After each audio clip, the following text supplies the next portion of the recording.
Imagine you're living in a world without privacy, where your most intimate moments could become public records. Sounds crazy, right? Well, believe it or not, this was everyday life in medieval Europe for hundreds of years, in a time when everything from land rights to inheritance to even military alliances was decided by marriage. Having a baby was big business. That's why when a couple married, it wasn't just a joyous occasion. It was a legal event overseen by officials whose job it was to make sure everything was done right. I mean, think about it. If you were getting married today, you'd probably exchange vows in front of your friends and family.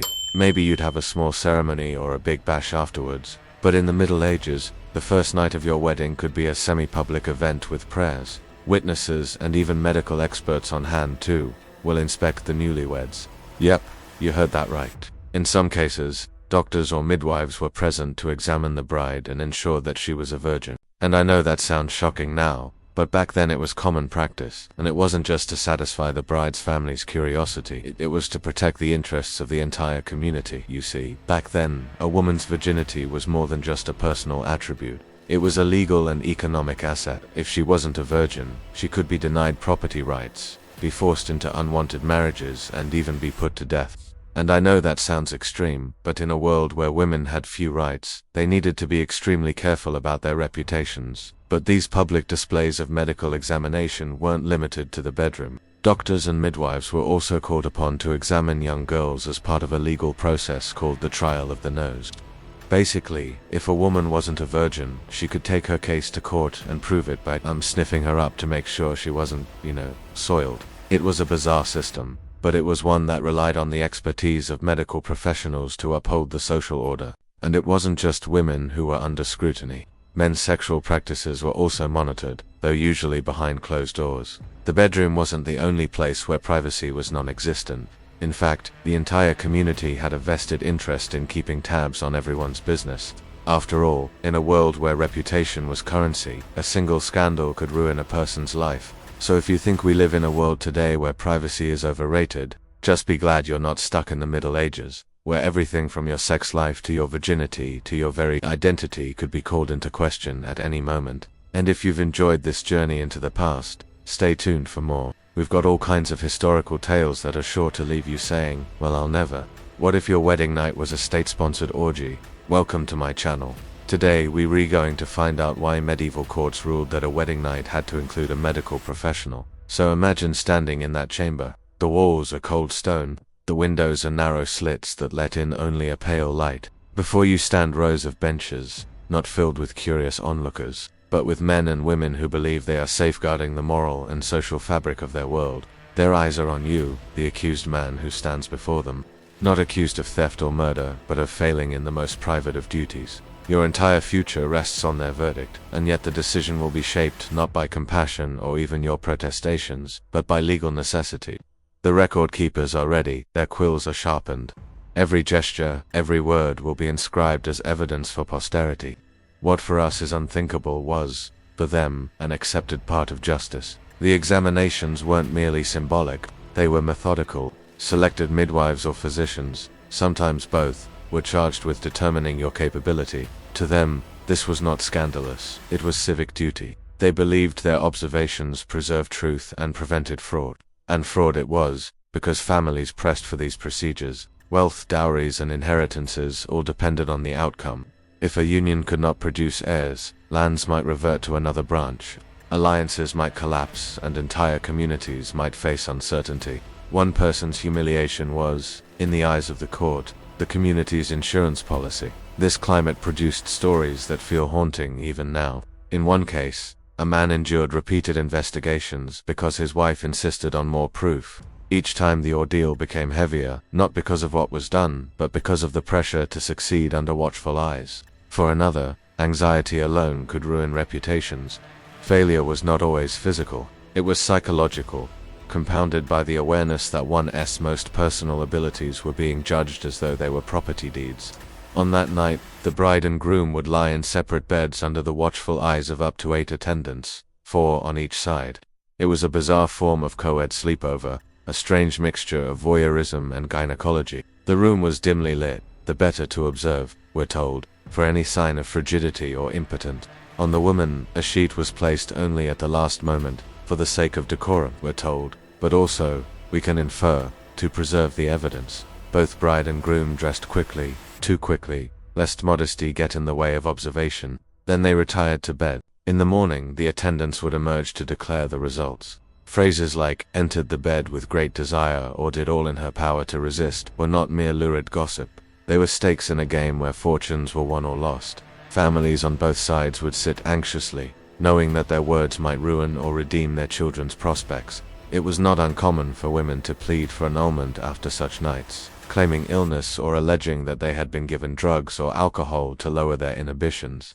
Some stories tell of grooms who came to the wedding bed with a reputation for lechery, whose eyes were everywhere but on the bride. Once, a certain Nicholas was sent away from his own wedding because he would unstop groping the serving girl, who was only persuaded to return to his bride when his brother reminded him that there were other things to be gained besides pleasure. Yet despite the farce, the horror, the potential for cruelty, the system worked. Births followed, legitimizing the unions and gathering in the next generation. The church was reassured that its sacrament was being properly administered. Alliances were solidified, and society moved forward, blind to the intimate costs of its progress. For more on this lurid history, stay tuned for more information.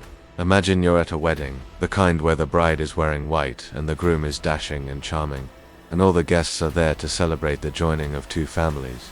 Now picture the same wedding, but the bride is just 14 years old and the groom, well, let's just say he's more interested in politics than romance. Welcome to medieval marriage. In the Middle Ages, getting married was like signing a political treaty. It was all about alliances and family prestige.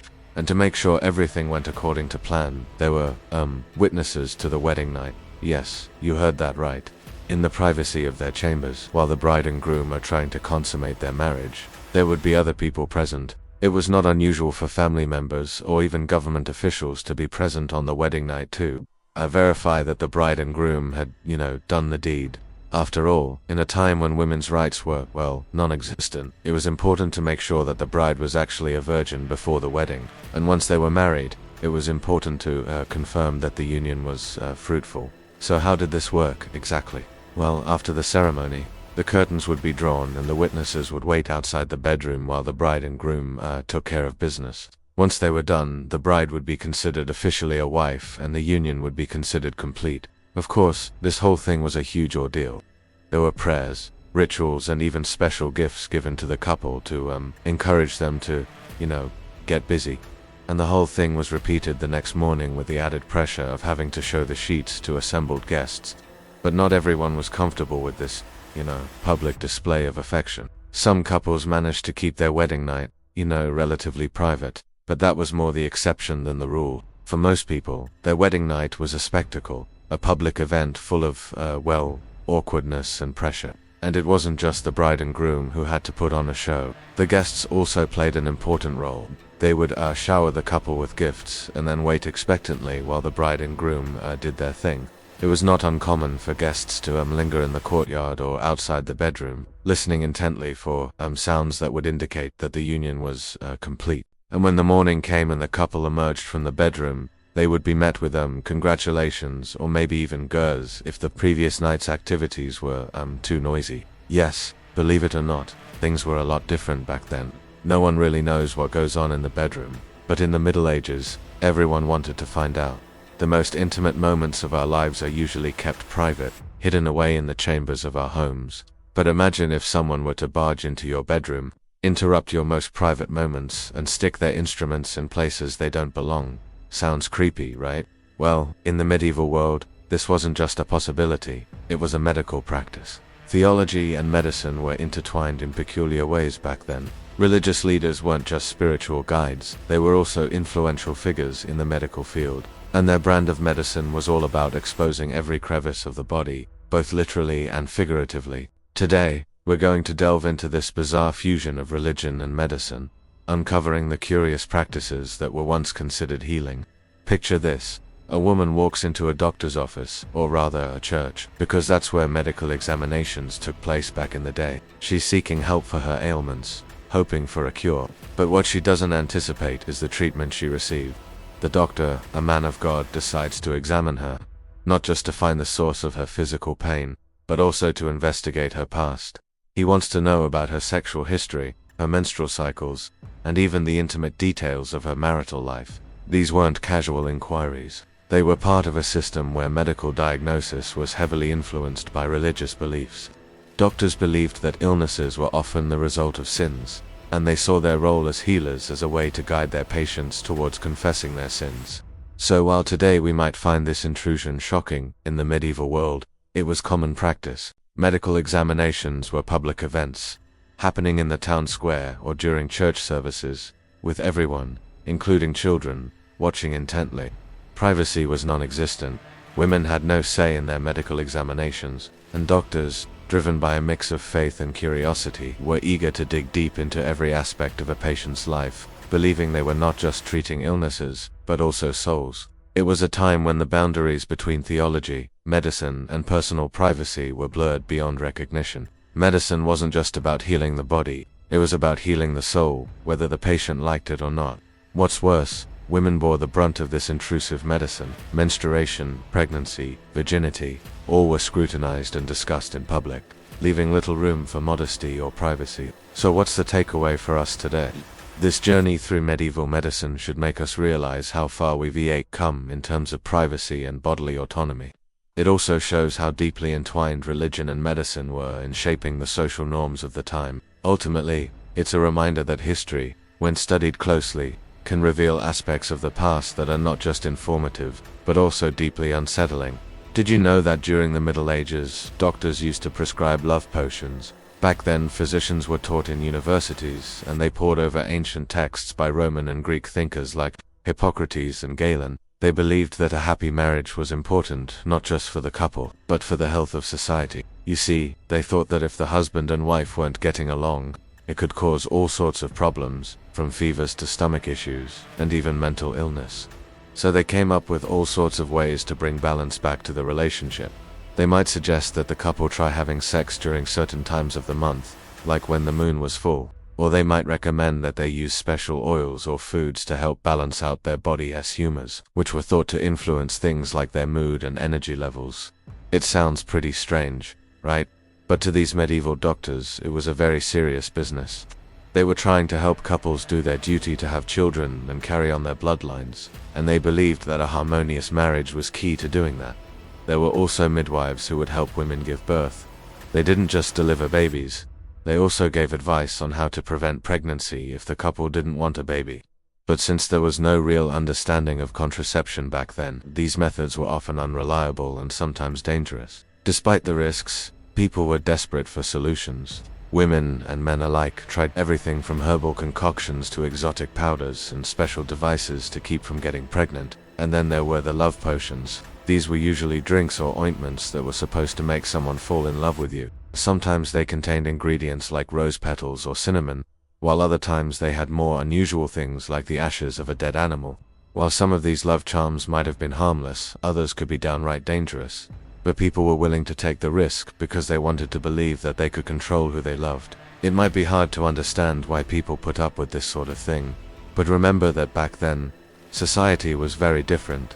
People didn't have the same freedoms or options that we do today. Plus, they lived in a world where the boundaries between medicine, magic, and religion were a lot more blurry, so they were willing to try just about anything to improve their lives. Thanks for watching. If you liked this video, please subscribe so you don't miss any of our upcoming historical tales.